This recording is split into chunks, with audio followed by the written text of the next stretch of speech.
Namo Om Vishnu Padaya Krishna Prastaya Bhutale Srimati Bhakti Vedanta Swaminiti Namane Namaste Saraswati Deve Gauravani Pacharane Nirvasesha Sunyavari Paskacha Desatarani. Thank you. Shri Krishna Chaitanya Prabhu Nityananda Shri Dvaita Gadadara Shivasari Gaur Bhakta Vrinda Hare Krishna Krishna Krishna Hare Hare Hare Rama Rama Rama Hare Hare. So this presentation is about what Prabhupada himself said was an impossible mission, his coming to the West. And two things. What drove him to do it? You'll see what his condition was. So against all odds, and even throwing his own personal safety to the wind and comfort. All right, what motivated him? So that's what we're going to be talking about today, that journey to the West and what motivated him. Okay, next.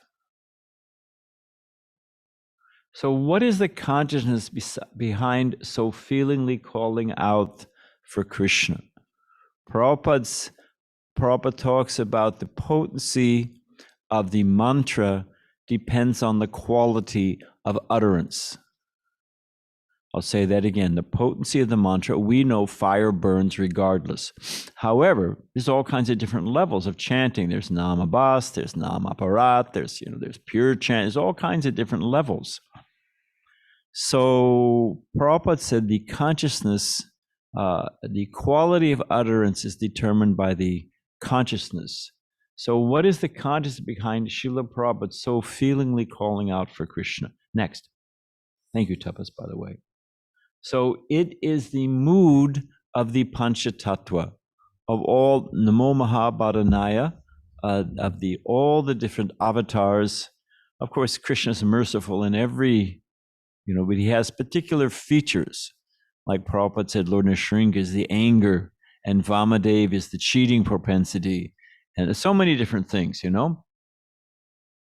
So Chaitanya Mahaprabhu and the Panchatattva is particularly a manifestation of Krishna's compassion. Compassion is the essence of the Sankirtan mission. Why do we go out? I mean, it used to be that you went out on Sankirtan, and if you didn't do $100, they wouldn't pick you up. So you had to do $100 to come home. So there are a lot of motivations out there in the field. But why do the devotees go out now? The only reason they go out is they want to help these people. That's the driving force behind the Sankirtan movement, is compassion. Next. And this was the mood of Advaitacharya's compassionate appeal. Chaitanya Advaitacharya looking out at the world and seeing how they were devoid of Krishna bhakti and just suffering in so many ways. You know the story that his calls, Hankara is one of his names, his loud calls of Advaitacharya pulled down Krishna, obliged Krishna to appear. His water offering of Ganga Jal and Tulsi to his Shalagram Srila. And this is Advaitacharya's house in Shantipur. We're going to come back to this in a moment. Next. And it is also the mood, if you happen to notice there's a thread here, this is also the mood of the six Goswamis. And in those prayers, the prayers of the six Goswamis, it repeatedly talks how they were absorbed and concerned for the suffering of conditioned souls. They give up everything. They're living in Vrindavan with a loincloth. They were all educated, opulent, powerful. They gave up everything just to create the Vedic literature, the Gaudiya Vaishnava literature, and chalk out the path, how to become Krishna conscious. So this compassion is the mood. Is it dead already? Oh, yeah. Well, it could have been predicted. And was predicted. Thank you, Govardhan. And thank you, Thomas. Now let's see how long this one lasts. Hare Krishna. Okay, next. Thank you, Tapas. And here is Srila Prabhupada in his quarters of the Radha Damodar temple. Prabhupada said the Radha Damodar temple is the center of the spiritual world. It's in Seva Kunj, was established by Jiva Goswami. The deities are, of course, Radha Damodar. So here is Prabhupada, and he's looking out his window onto the samadhi. You'll see that of Rupa Goswami. So he was meditating on Rupa Goswami. How will I do this? I'm an old man. I'm not in good health. I have no backing. I have no contacts. How will they understand my English? What are the chances of it? But he took it that it was a promise. He'd made a promise to his spiritual master, and it was unfulfilled. Next. So just to give you a flavor, he was ordered by Srila Bhaktisiddhanta Saraswati Thakur. This is Srila Bhaktisiddhanta Saraswati Thakur meeting with the governor of West Bengal. The governor of West Bengal in the British Raj, the British administration of India, was the second only to the viceroy. Extremely powerful position. And here he is meeting with Srila Bhaktisiddhanta Saraswati Thakur. Actually, Srila Bhaktisiddhanta Saraswati Thakur invited him out to Gaur Pranim in Mayapur. And he was roundly criticized by the other Babajis that, oh, you're bringing this Malecha meat eater, and you're bringing him to Mayapur. Anyone know the reason why he invited him to Mayapur? To get the governor out there. At the time, there was only a bullock cart, practically speaking, path out to Mayapur. So not many people would come. And Srila Bhaktisiddhanta Saraswati Thakur was thinking, we need a good road from Calcutta to Mayapur so people will come and get the blessings of Chaitanya Mahaprabhu. So when he invited the governor, what did they have to do? They had to improve the road. So he told everybody afterwards, they criticized him. He said, the governor was scratched. What I wanted was the road. So, he was a very keenly, just like Prabhupada, practical. Vaishnavas are practical. So this is one of his famous sayings. This was a postcard put out by the Gaudiya Math, and maybe you can see it right here below. It has a picture of him meeting the governor. It says, Western civilization must be crushed. That was the mood of Srila Bhaktisiddhanta Saraswati Thakur. Next. And this is, again, this is a big radio. They were speaking on the British All India radio. Here, this is a radio broadcast. This is the secretary to the governor, this is the governor, and this is Srila Bhaktisiddhanta Saraswati Thakur, of course. And Gandhi, when he went to London for the roundtable discussions about what to do with India, he was asked by the BBC, because at that time London was the capital of the world. It was the capital of the British Empire, and Britannia ruled the waves. So they asked him, Gandhiji, after they gave him a tour of Big Ben and Houses of Parliament and, all that stuff, right? So they asked him, what do you think about Western civilization? Anyone know what Gandhi's response was? I think it would be a good idea. In other words, may you someday become civilized. You don't even take a shower after evacuating. You're eating bones and feathers stuck in your teeth. And who is the Lord Jetland? Lord Jetland had been the governor of Bengal, and he'd retired to India. But he learned Sanskrit. He was, very attractive to Vaishnava culture. And he met Ban Maharaj when they were sent by Srila Bhaktisiddhanta Saraswati Thakur to London. And they asked, Lord Jetland asked, can you make me a Brahmin? Anyone know what Ban Maharaj said? Yes, definitely. Because as somebody asked the other day in class, Krishna says himself, Janma Karma. Not Janma Karma. He says, what is it? Chaturvarna Mayasristam Guna Karma. By qualities and work. That's what determines one's caste. Qualities and work. So what to do? Yeah, we can make you a Brahmin. What did he have to do? What was the first thing they told Lord Jetland? At the top of British society, what did they tell him he had to do? No, give up his wealth. That's all right. They give it to us. No, he had to follow the four regulative principles. No meat eating, no intoxication, no gambling, no illicit sex. Anyone know Lord Jetland's response? Impossible. Prabhupada imitates. These things are our life. Swamiji. So Western civilization, go ahead. And just for fun, these are the first deities. These are the deities at Srila Bhaktisiddhanta Saraswati Thakur's house. The first deities he installed there at the headquarters of the Gaudiya Math. They are Gandharvika, Giridhari. And Gandharvika, of course, means Radharani, the heavenly singer. And Giridhari, we know well, lifter of Govardhan Hill. Next. They're big too, beautiful. So Prabhupada said that Srila Bhaktisiddhanta Saraswati Thakur kept coming to him in dreams. And I heard Prabhupada narrate this one time.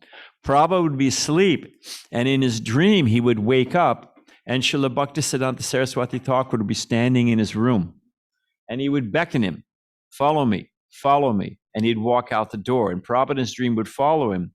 And then he would walk across the courtyard of Prabhupada's house. And Srila Bhaktisiddhanta would walk and then turn and say, follow me, follow me. And Prabhupada would work. And when they got to the gate of the courtyard, you know how dreams work. There was all of a sudden the Atlantic Ocean.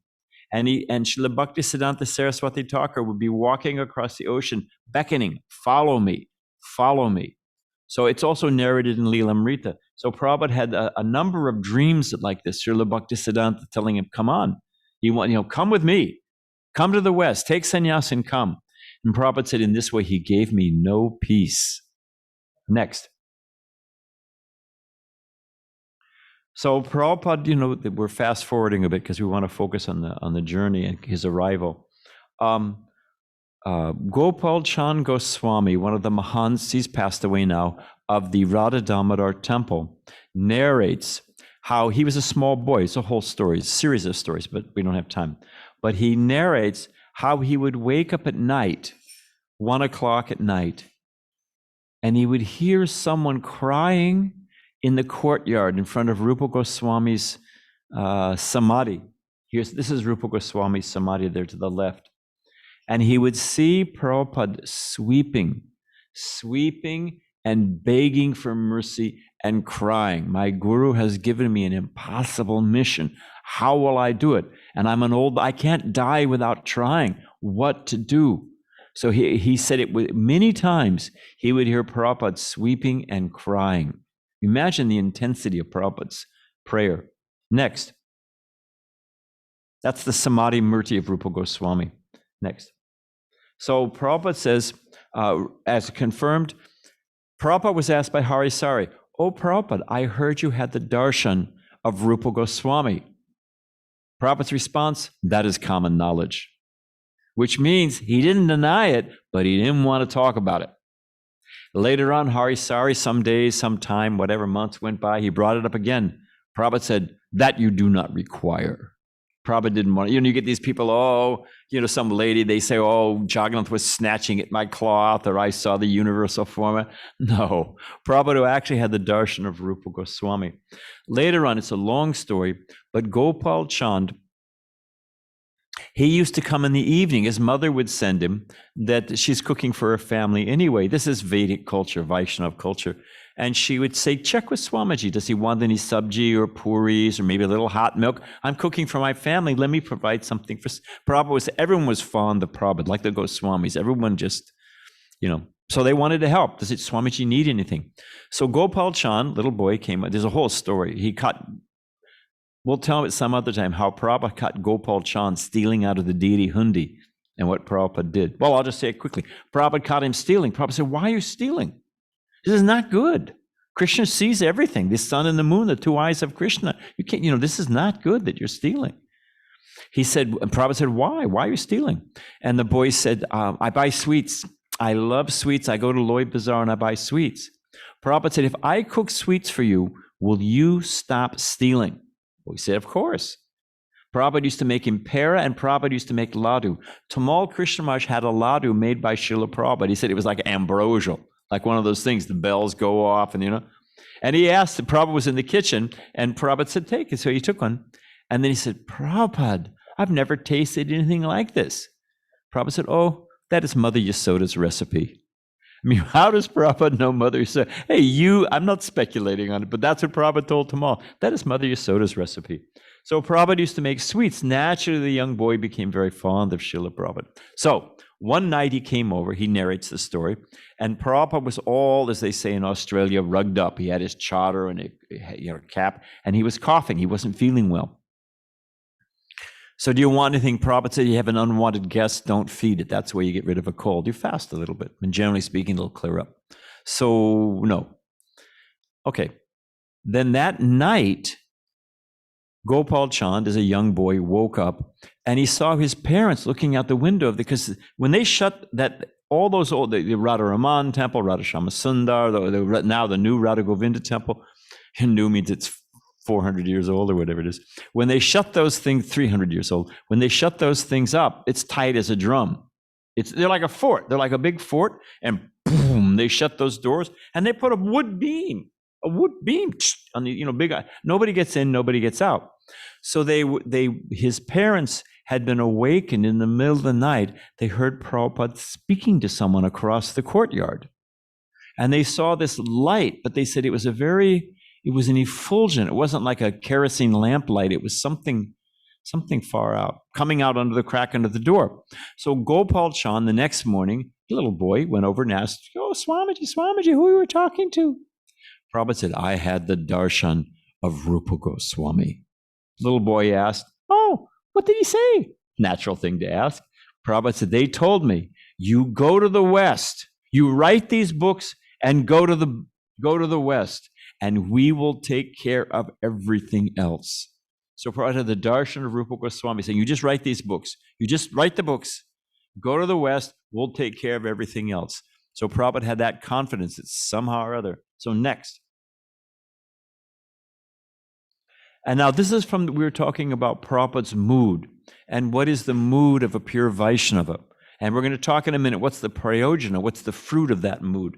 But this is from Prabhupada's Vrindavan Bhajan. If you haven't, I read this poem at least a couple times a day, and every time I learn something new. It's Prabhupada sitting alone in Vrindavan, and he's looking out at what happened to his spiritual master's mission. Srila Bhaktisiddhanta Saraswati Thakur had 2 steamships floating along the coast of India and putting on festivals. He had a train that was blitzing across India, and it would set up, they had a whole thing. If it would stay in a place for a couple hours, they could put up a whole set of displays, distribute a feast, and give a kata in 2 hours, pack it all up and move to the next, whistle stopping across India.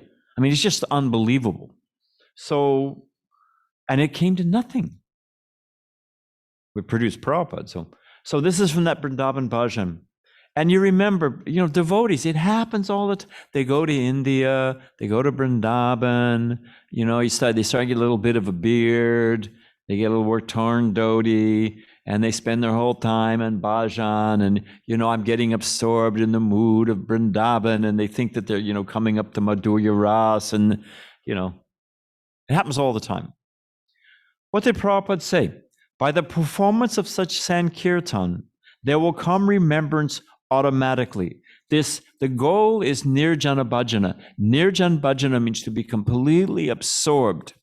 Srila Bhakti Vinod Thakur reached the stage of Nirjana Bhajana, that he simply at the end of his life was completely absorbed in the pastimes of Radha and Krishna. He had one servant who would put a chadar over at night, take it off. This is in the last, week, 2 weeks, I don't know how long, but last short period of his life. I'd put the chadar on at night, take it off. He didn't move, he didn't speak, he didn't eat, nothing. And ultimately, after some time, they realized he's actually left his body. So that's Nirjan Bhajana, fixed in that. And they're all after it in Vrindavan, after they're whatever, keeping 2 girls and smoking beedis. But by the performance of such Sankirtan, there will be the remembrance automatically. By performance of Lord Chaitanya's Sankirtan, automatically as a byproduct, like Bilva Mangal Thakur says, liberation and Dharma, Artha, Kama are waiting at my doorstep with folded hands, how to serve me. So Nirjan Bhajan, by performance of Sankirtan, he says, then there will be Nirjana Bhajana manifest in the heart spontaneously. Prabhupada says, you will not find Radha and Krishna in the bushes of Vrindavan, or going to Radhakund and hearing from the Radhakund Babajis. And this is far out. It's not proper for the Vaishnavas to remain so uncompassionate. This sitting in Vrindavan and meditating on how to save yourself, Prabhupada condemned it. He says, it is not proper for the Vaishnavas to remain so uncompassionate. Remember, our theme is compassion. Vishnu Chakravarti Thakur saying in the Madhurya Kandamini, look at the conclusion and see what is his in judgment. Now, Madhurya Kandamini is meditation on the different pastimes, Radha Krishna's pastimes around the clock, 24 hours, and what they do at different times. And it's used as a guide for Nirjana Bhajana by these guys. But what is his conclusion? Prabhupada says, you want to perform Nirjana Bhajana, you're sitting in Vrindavan, you think you're going to, see Radha and Krishna face to face. But what, and you're reading, Vishnu Chakravarti Thakur's Madhurya Kandamini, you're reading it, but what is the conclusion? Next. The conclusion is, he said, because they're meditating on Radha and Krishna. Srila Vishnu Chakravarti Thakur writes at the conclusion of that guidebook for Nirjana Bhajana, he writes that Chaitanya Mahaprabhu is Radha and Krishna combined. You want to see Radha Krishna, you want to become absorbed in Radha Krishna Leela, then you just meditate on Chaitanya Mahaprabhu. He's Radha Krishna combined as the Yuga avatar for the age. This is what you do. That's the conclusion of Vishnu Chakravarti Thakur, but they skip over that. Next. And what does he say? Meditating on and serving in the Sankirtan mission of Lord Chaitanya is the perfection of Nirjana Bhajana. And here, and Prabhupada personally just told the painters to paint this. This is from Prabhupada's design.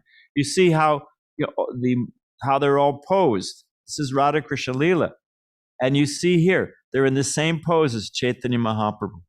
So by performance of Sankirtan, becoming absorbed in how to deliver these conditioned souls and how to serve Chaitanya Mahaprabhu, we will automatically, spontaneously obtain real Nirjana Bhajana. And that's the conclusion of Prabhupada and Srila Vishnu Chakravarti Thakur. And that's good enough for me. Next. So in that mood, I never leave Vrindavan. This is Prabhupada staying at the Chippiwada Temple in Delhi. I didn't want to make it too long, but the Chippiwada Temple is in Old Delhi. It's right off Chandi Chowk. It's just packed in there with, cars can't even get into that part of Chippiwada, in that area, Chippiwada. And there's, rickshaw wallas pulling loads of stuff. It's churning with activity. And that's where the printing center was. So Prabhupada would stay at the Chippiwada Temple to oversee the printing of his Bhagavatam. So this is Prabhupada sitting out on the, you'll see, next. I had Prabhupada printed up for this is all for once he had the books that he could come to the West, and he printed up a flyer. This is Prabhupada's flyer. It says Srimad Bhagavatam, India's message of peace and goodwill. And then Prabhupada, it says that later on, A.C. Bhaktivedanta Swami, and he says, sent by Sindhya shipping line. And then he also says centers around the world. There was no temple. Prabhupada, Prabhupada sat with Mr. Forrester. Prabhupada would go in New York, and he would go, I don't know how often, but he would go regularly to this Sindhya shipping line, to find out when the next ship was going back to India. Because remember, he only planned on staying a month, maybe 2 months at the most, because that's all he had money for. He didn't even have money for that. But he figured, I can stay a month or two. So he kept extending and extending. And one time Mr. Forrester's interviewed in the Leelamrita. And he was, the clerk at the Sindhya shipping line, their office in Brooklyn. I'm in New York City. And he was sitting on a bench with Prabhupada. And Prabhupada said, I have temples. I have devotees. I have deities. I have books all over the world. Only time is separating us. And he looked at Prabhupada. Prabhupada had an old dhoti that he'd sewn up, and, Prabhupada had nothing. Prabhupada knew what was happening. Next. So this is outside Prabhupada's room in Chippiwada. And it's often temples are like this. It's got a central courtyard, and it goes up several floors. And this is the grading, and it's important to mention. This is the grating. This goes all the way down 2 floors to the temple room. And Prabhupada will be trying to work here. And he would hear that the building was full of householders. They'd be fighting and arguing with each other and, chit-chatting about news. And here's Prabhupada all alone finishing his Bhaktivedanta purports. Next. This is the confirmation of Prabhupada's ticket on the Jaladuta. And it gives Prabhupada's address here. What's up with this? It gives the address, Chippiwada. Next. This is inside the temple room at the Chippiwada temple. It's an old temple, several hundred years old. It's right near the great mosque. It's in a Muslim section. It's far out place. Next. And these are the deities, Radha Ballabha, at the Chippiwada temple. And Prabhupada would sit and chant japa and pray for inspiration. Next. So Prabhupada, before he left, a few days beforehand, he went out to Shantipur. And you saw earlier the house of Advaitacharya. And he went there because Advaitacharya and Lord Nityananda used to meet many times in Shantipur and plan out the Sankirtan mission. What is the strategy? How to deliver these conditioned souls? What to do? So Prabhupada went to Shantipur to pray. I'm going to the West. Please bless me. How will we turn these people? So, that was it. So Jayapataka Maharaj tells the story that he's the Mahant. The Mahant means it's in his family for so many generations have been taking care of the temple. So the Mahant came to Mayapur, I think 1985, something like that. And he narrated, he'd known Prabhupada as a young man, a Bhai Babu, because Prabhupada would stop there for festivals, Gaudiya Math festivals and things at Shantipur, Advaitacharya's house. And then he noticed many years later, he hadn't seen Prabhupada and, he saw this old Babaji sitting in the corner, chanting and crying, sitting at Shantipur, Advaita Bhavan, and sitting in one corner and just looking at the deities and crying. So he went up naturally, he's a devotee, he went up and said, "Sir, are you all right?" And then he looked at him and said, "Wait, are you a Bhai Babu?" And Prabhupada said, "Yes."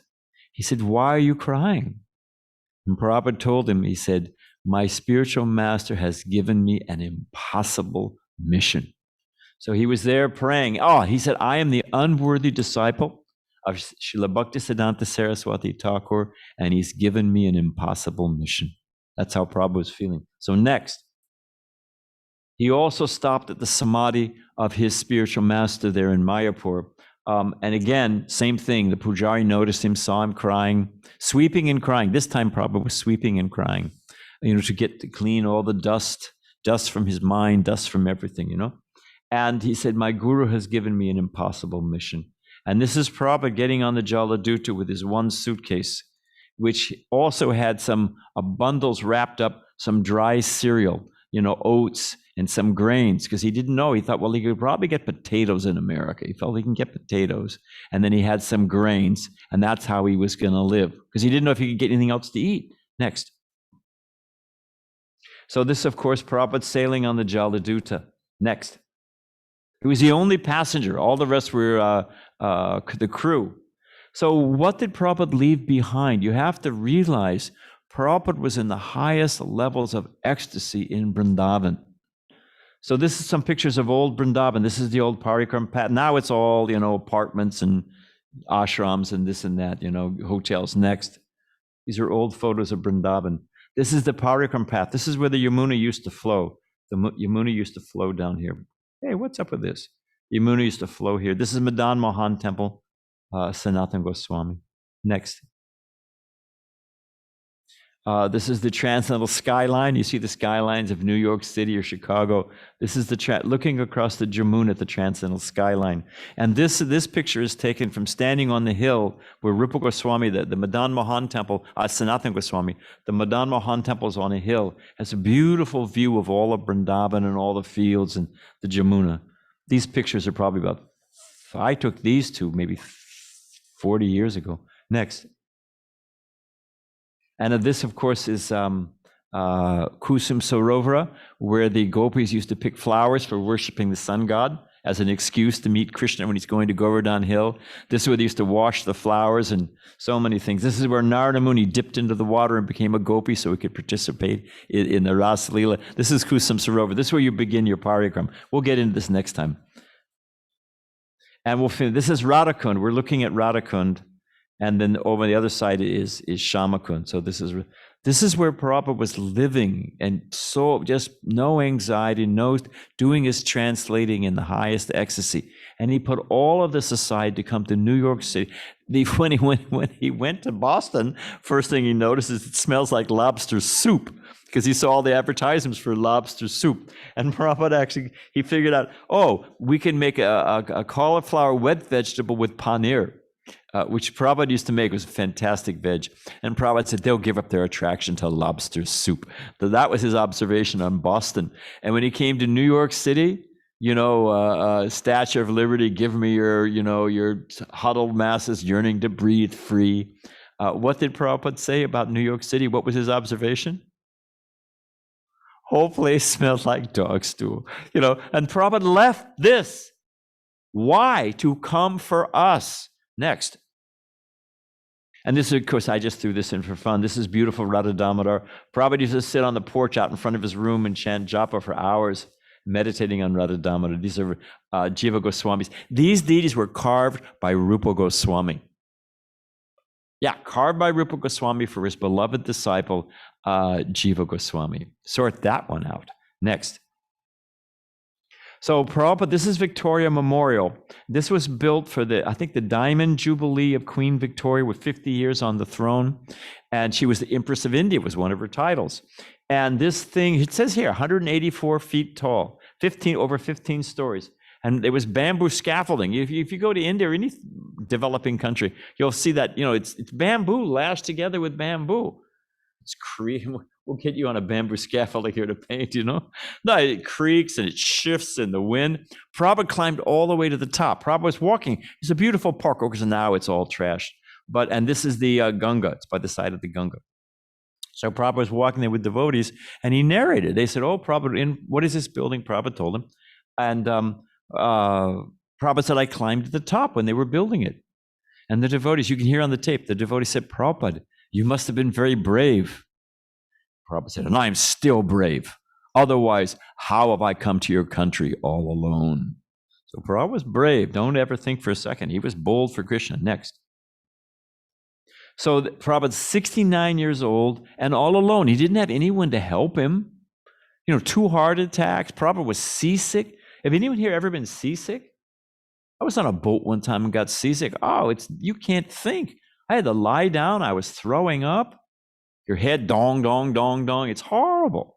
Prabhupada was seasick, 2 heart attacks. And this is where he traveled. You can see A is where he started. And then all the way across, this is Brooklyn, and then to New York City. And it's 37 days. Actually, it's 38 days if you count him going down to New York. So on a boat, all by himself, suitcase. Here's what Prabhupada had. He had a suitcase. He had an umbrella. He had a supply of dry cereal I was describing, trunks of his books, and 40 rupees, the equivalent of $8. Although he did sell a set of Bhagavatams to Captain Pandya on the Jaladut, and picked up another $20. Next. So this is Prabhupada in Boston Harbor, taking a walk in Boston Harbor when he's getting his, back on terra firma, on dry land. And Prabhupada was thinking, how will they? Prabhupada tells the story.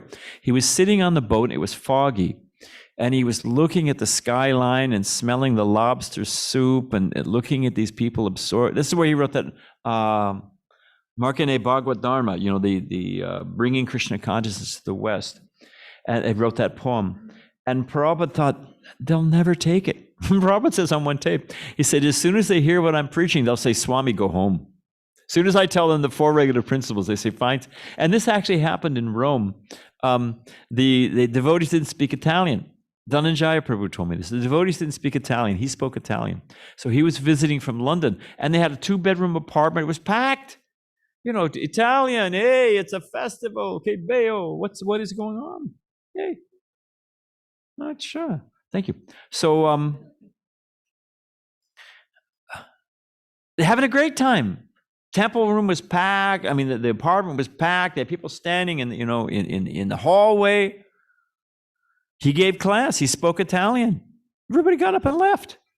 Devotee said, "What did you say? You offended pizza? What happened here, He said, "I just explained the four good principles." They were out the door. They were gone. They had to rebuild their whole crowd. So a Prabhupada was thinking like that. And he looked, and through the fog, just imagine the mystic scene. He's on the Jaladuta looking through the fog thinking, it's like an iron wall. How will I get through to these people? And everyone had told him, oh, you got to wear Western clothes. You got to eat with a knife and fork. You probably have to eat meat because it's so cold, What do I actually need to compromise? What do I do? He's praying to Krishna. And through the fog, there was a big billboard on a sign. And it said, unalloyed steel. It was an advertisement for a metallurgy, a fabricator, a metal company. And it said, unalloyed steel. And Prabhupada took it as a hint, pure devotion. I'm not compromising. I'm giving him pure Krishna bhakti. Next. And this is where Prabhupada wrote that poem. Again, the mood of compassion and how to attract Krishna's mercy, how to become empowered by Krishna. Prabhupada had an impossible mission. He accomplished it. How did he become empowered to accomplish it? It was in part that compassion and also a great mood of humility. And here, this is the customs office and immigration. And we think that this is where Guru Garangan, I think, from research and from Prabhupada's diary, this is where he was, he was first stamped, got his visa, and he said, how long do you want to stay? Prabhupada said, well, a few months. Bang, he stamped it. So this is the Boston Harbor, the immigration office, customs and immigration. And Prabhupada wrote that poem, I am very unfortunate, unqualified, and the most fallen. Therefore, I'm seeking your benediction so that I can convince them, for I am powerless to do so on my own. That's the mood of a preacher. Next. So Prabhupada's first stop, and he went to Butler, Pennsylvania. Anyone ever been to Butler, Pennsylvania? You could not go or get more mid-America. Now it's the Rust Belt, Butler, Pennsylvania. This is downtown Butler, Pennsylvania, 1965. And I couldn't find a picture of Sally Agarwal, but she had blonde hair. And she wore a kitchen apron.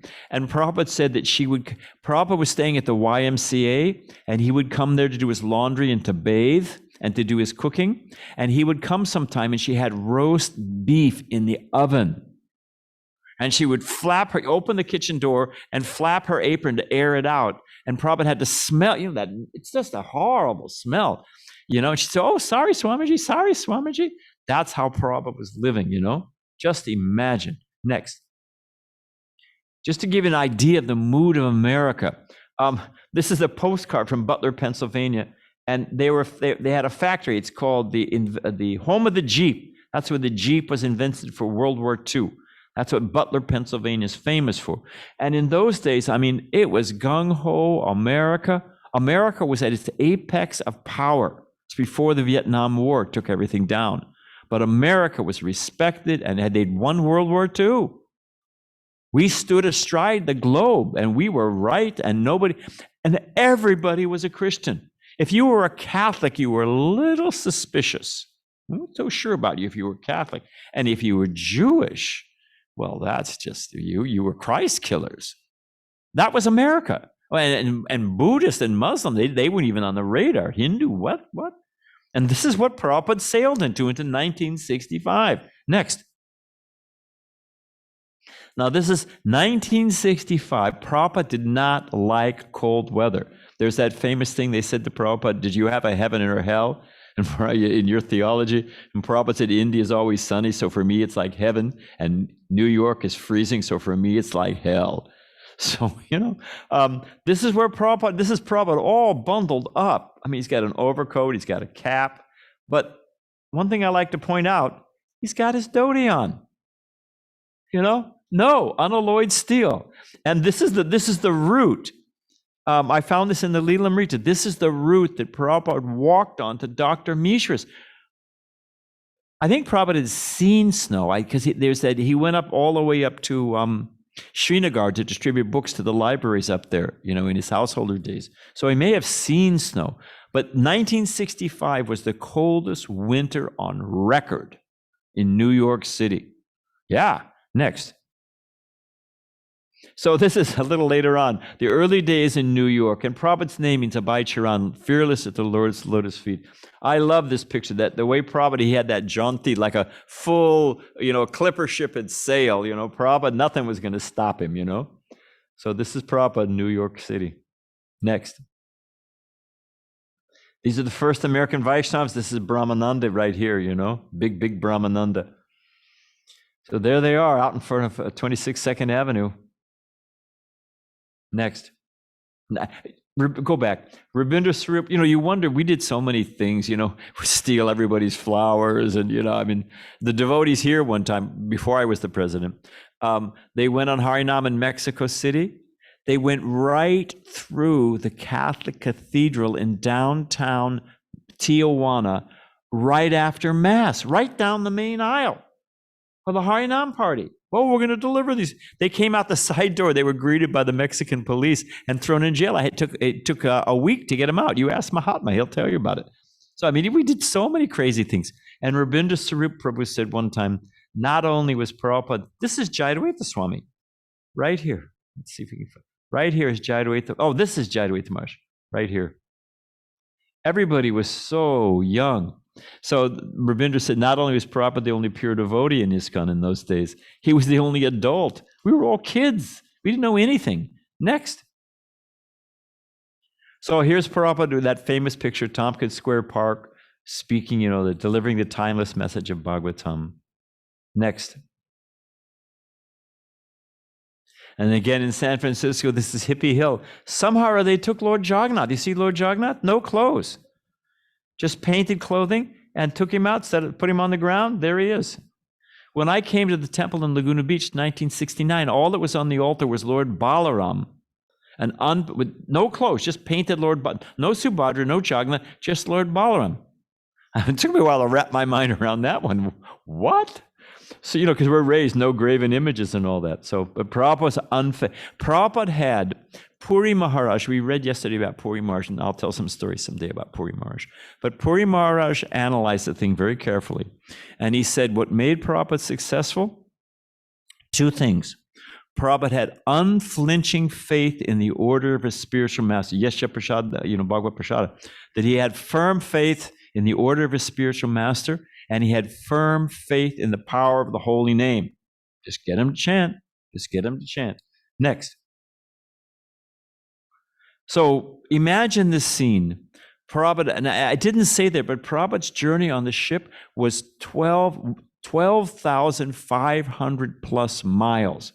Prabhupada traveled on that, seasick, nothing to eat, made a little khichdi finally. So this is Prabhupada, and his whole mission. Prabhupada was a Senapata Bhakta, which means the great general predicted by Chaitanya Mahaprabhu, predicted by Srila Bhakti Vinod Thakur, that a great general will come in Chaitanya Mahaprabhu's mission and turn the world. And Prabhupada saw that everybody in India wanted to follow the West. They'd been browbeaten by 200 years of colonial rule by the British, that your own culture is useless. Everything comes from the West. They were convinced. And Prabhupada couldn't get them to take to Krishna consciousness. So Prabhupada concluded, if I go to the West and turn some of these people, Westerners, and bring them back to India, it will completely rock them, and it will reinvigorate their faith in their Vedic tradition. Those people we're chasing after are chasing after our Vedic tradition. And it worked. And that you can imagine Prabhupada's ecstasy. This is Rupa Goswami's samadhi here. You saw the pictures of the samadhi. So this is Prabhupada sitting with the fruit of his preaching work, Western devotees. He brought them back. 1971, I think it's 71 or maybe 72, but I think 71.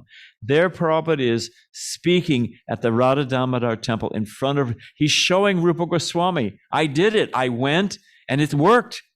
I took your, and here it is. And it's working. It's spreading all over the West like wildfire. Next. And this is, again, just a nice picture of Lord Damodar, Jiva Goswami's Damodar. Next. So here it says, as the Senapata Bhakta, Srila Prabhupada crafted a strategy. He would turn America and then turn the world. So this is the San Francisco Ratha Yatra 1970. I was there. It was so far up. This is through Golden Gate Park, and it went through Golden Gate Park down to a hippie auditorium where they used to have, it was the Fillmore West. They used to have all kinds of concerts. It's famous in those days. And it's called the Family Dog Auditorium. Prabhupada spoke, and Bhavananda got, barbecue grills? Barbecue grills? He filled them with church charcoal. The charcoal that we burn here, filled it with bags of charcoal and bags of frankincense. So the whole place was full of frankincense smoke. Now, the Hell's Angels had determined to meet these guys in skirts and beat us up. That was their plan. And what are they called? The Black Panthers also thought, hey, we'll beat up these guys in skirts. It'll be fun, sporting activity. And when they met in back, by Balaram's cart in the back, they met. And a little perverted, Kali Yuga, Kshatriya spirit. Why beat up these guys, these wimpy, skinny little vegetarians? Let's fight with each other. They had a huge fight. Brahmananda's back there with Karandra throwing people off Balaram's cart. They were jumping off it was just a brawl, just like you can imagine. And they kind of got it out of their system. And then the Hell's Angels followed the Roth cart on their motorcycles, like as a procession. They fell in. And they followed all the way through Golden Gate Park down to the Family Dog Auditorium. And when Prabhupada went up on the stage, Lord Jagannath was up on the stage. It was a wood dance floor. And Prabhupada came up and sat on the Vyasasan. And spontaneously, everybody bowed down. The Hell's Angels bowed down. And you heard their chains and billy clubs falling out on the wood floor, It was like when Lord Brahma, all the Brahmas come and offer that, and all the helmets hit the ground. It was unbelievable. And I remember to this day, Prabhupada looking out this scene, Hell's Angels, Black Panthers, hippies, just wild. Prabhupada's first thing Prabhupada said, my dear frustrated youth of America. And as soon as Prabhupada said that, there was a cheer, there was a roar that came up. Because they knew, we're just taking drugs and having sex, and it's not going anywhere. We're in the middle of Vietnam War. What? And Prabhupada appeared on the scene. It's just amazing. Next. So, again, Prabhupada brought all the devotees back. This is to Mayapur, 1973. Prabhupada actually told us, I was a temple president, a little preaching center, Ann Arbor, Michigan. We had maybe 12 devotees. And Prabhupada told each temple president to take a picture, to take the devotees of the temple out in front of the building and take a picture. Because his godbrothers had seen the picture of Back to God, seen the temple listing in Back to Godhead magazine. They didn't believe it. They thought it's impossible. These people will never, they were remembering Lord Jetland. These people will never take to Krishna consciousness. They thought it was a ruse. They probably just made up addresses. So all along, when you come from the gate wasn't there in those days, but where the gate, Bhaktisiddhanta Marg, and you come all the way down to the Lotus building. Yeah, Lotus building was the only building then. And Prabhupada had us put up these displays. And so they couldn't say we just drove by a building and took a snapshot, or it was all the same devotees. We drove around to different buildings and everybody got out of the car, they took a snap, then we drove to the next one. No, they could see, well, this is a different set of devotees and it's a different building with a sign on it, Hare Krishna Temple. And I remember to this day, the Gaudiya Math, these old sannyasis and brahmacharis, they were stunned, jaws dropping. They could not believe it. That it Chaitanya Mahaprabhu's mission in every town and village. So this is the devotees. This is Achyutananda Prabhu, one of the heroes of the early days. This is Achyutananda Maharaj leading kirtan, and these are the devotees. Mayapur Chandrodaya Mandir is back here. These are the devotees chanting on Bhaktisiddhanta Marg. We're going to Lord Chaitanya's birthplace, chanting and dancing. And people came out on the road from all the different Gaudiya Math temples. They couldn't believe it. It was like if all of a sudden this door opened and a bunch of green Martians came in with Kuntimala and Tilak. It was just like that. Next. We're almost done, don't worry. So this is Los Angeles. We know the LA Ratha Yatra, but I mean, just look at all these people. So these are all Ratha Yatras all over the world. Next. I mean, just look at this. It's just the devotees giving mercy, prasadam and displays and questions and answers and blissful kirtan. The devotees, 4 days after Ratha Yatra in Los Angeles, they all gather again. And you know what they do? Swavas gives them a few days to recover and get all the rental stuff back. Why do they gather together? Anyone know? They plan out next year's Ratha Yatra. While it's still for what worked, what didn't, and every year they hone how to make it better and better. Swavas has a manual. It's like an old phone book. It's this big. It's got everything for the Ratha Yatra. And it's all just to give them some mercy. Next. This is a nighttime Ratha Yatra in Australia. They light up. This is the largest music festival. It's like Burning Man or whatever. And people are only there at night. So they go at night. They have a nighttime Ratha Yatra. Next. The Pandits in Puri say, oh, you can only do Ratha Yatra on this day and this tirtha and so. No. Prabhupada said, you go where the people are. It's summertime in Australia is winter our time, but they do it at the peak of the summer season. They do it at night. Next. This is New York City. Prabhupada said the most important country, USA, Prabhupada said it, most important city, New York City, and the most important street, Fifth Avenue. So picture Prabhupada all bundled up, all alone, walking to Dr. Mishra's in the freezing snow. And then here is Prabhupada with 3 huge carts sailing down Fifth Avenue with thousands of people.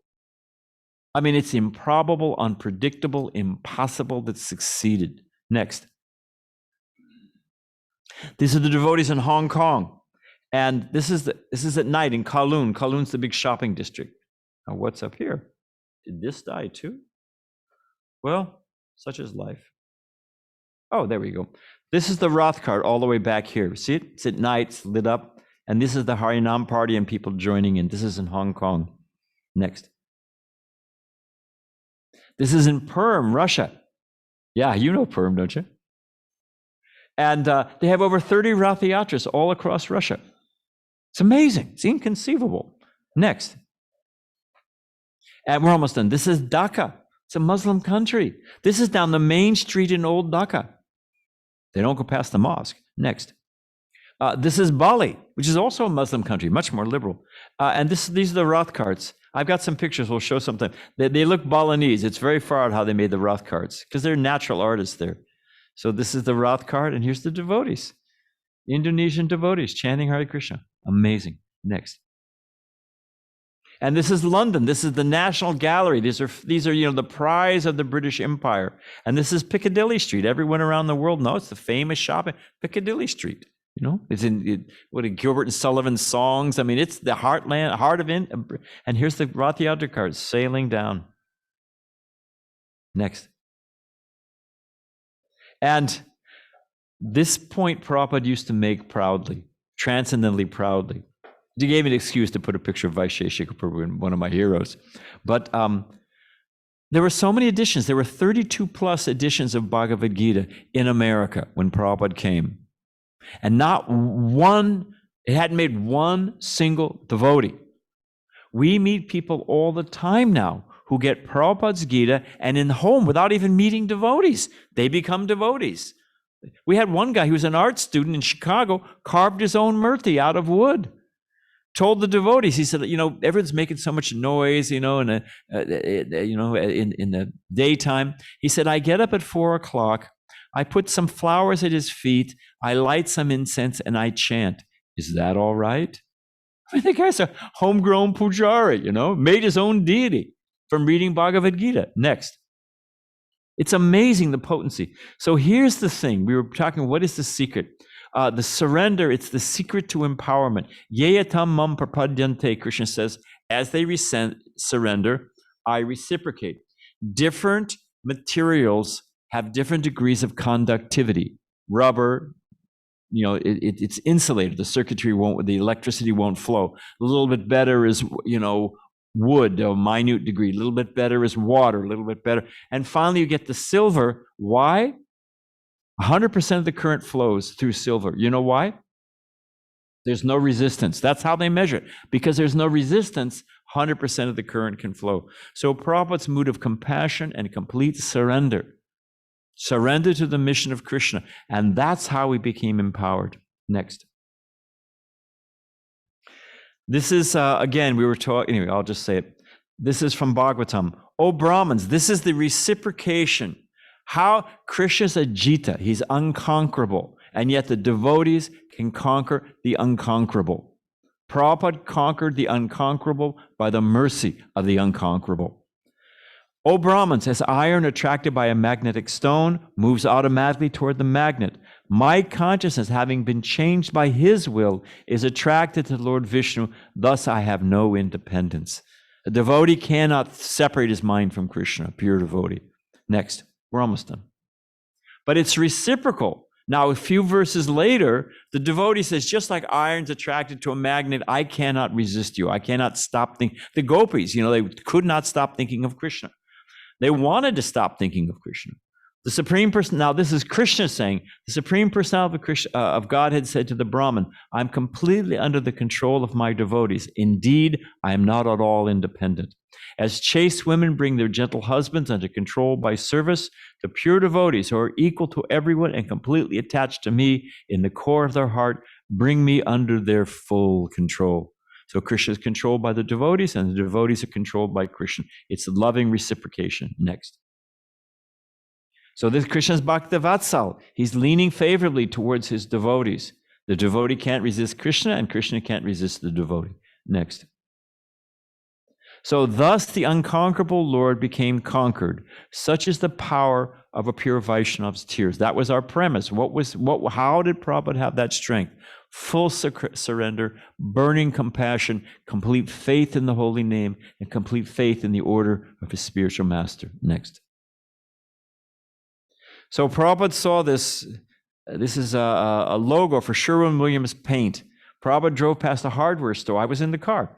And Prabhupada said, this is Mahaprabhu's movement. Govardhan there was a donut shop, there was a welfare office, there was a hardware store. What's Prasadam distribution? What's Prabhupada talking about? So Govardhan asked, and Prabhupada saw this, that we cover the earth. And this is Chaitanya Mahaprabhu's mission, every town and village. Next. So it's impossible to measure the mercy we've received. If we think about what Prabhupada said when he got off the boat in New York, he didn't know whether to turn left or whether to turn right. He thought that he would probably die in America. And that's if he survived the boat. That's what Prabhupada was thinking. But what can I do? My spiritual masters are coming to me in dreams. I have to do it. It's the order of Chaitanya Mahaprabhu. I'm an old man. I don't have any money. These people will never take it. But at least I have to try. So it's just, and because of that, we've got everything. So Prabhupada said, it's impossible if we think about what Prabhupada went through to give us Krishna. And Prabhupada said, the only thing I ask in return is that you go and give mercy to others as we have received. It's the only thing Krishna asks. The only thing Prabhupada asks, you go and give mercy to others. Next, I think this is the last slide and we're done. Yeah, considering all that Srila Prabhupada did for us, we should be absorbed in the attitude of gratitude, that we've been saved, and all he asks is you go out and try to deliver others. So we can end there. All glories to Srila Prabhupada's disappearance. Thank you very much, Hare Krishna. Jai Prabhupada.